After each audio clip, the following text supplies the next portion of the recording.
তার মানে কি মুক্তিযোদ্ধার সন্তান নাতিপুতিরা কেউ মেধাবী নেই? যত রাজাকারের বাচ্চারা নাতিপুতি হলো মেধাবী, তাই না?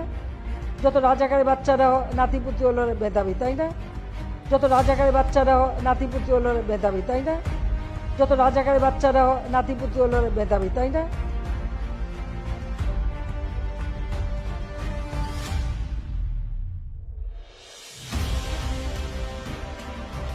একটা কাজ করতে গেলে তার যে নীতিমালা বিধিমালা বা ধারা থাকে সেটা সরকার কিভাবে চলে এ সম্পর্কে কোনো ধারণাই এদের নাই, কোনো জ্ঞানই নাই। হ্যাঁ, পড়াশোনা করছে, ভালো নাম্বার পাচ্ছে, সেটা ঠিক, কিন্তু এটা সরকার কিভাবে চলে এ সম্পর্কে কোনো ধারণাই এদের নাই, কোনো জ্ঞানই নাই। এটা সরকার কিভাবে চলে এ সম্পর্কে কোনো ধারণাই এদের নাই, কোনো জ্ঞানই নাই। ভবিষ্যতে এরা তো নেতৃত্ব দেবে বা এই দেশ চালাতে হবে, এরা তো এই ধারণাগুলি দরকার। আর একটা রাষ্ট্র পরিচালনায় কী ধরনের কাজ হয় সে সম্পর্কে তাদের কোনো ধারণা আছে?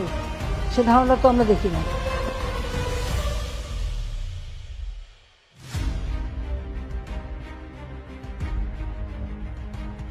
আমরা খুঁজে বের করছি বলেই কিন্তু আপনারা জানতে পারছেন, খোঁজ না করলে তো জানা যেত না, যেত এইভাবেই চলতো, কারণ এইভাবেই চলছিল। আমরা খুঁজে বের করছি বলেই কিন্তু আপনারা জানতে পারছেন, আমরা খুঁজে বের করছি বলেই কিন্তু আপনারা জানতে পারছেন।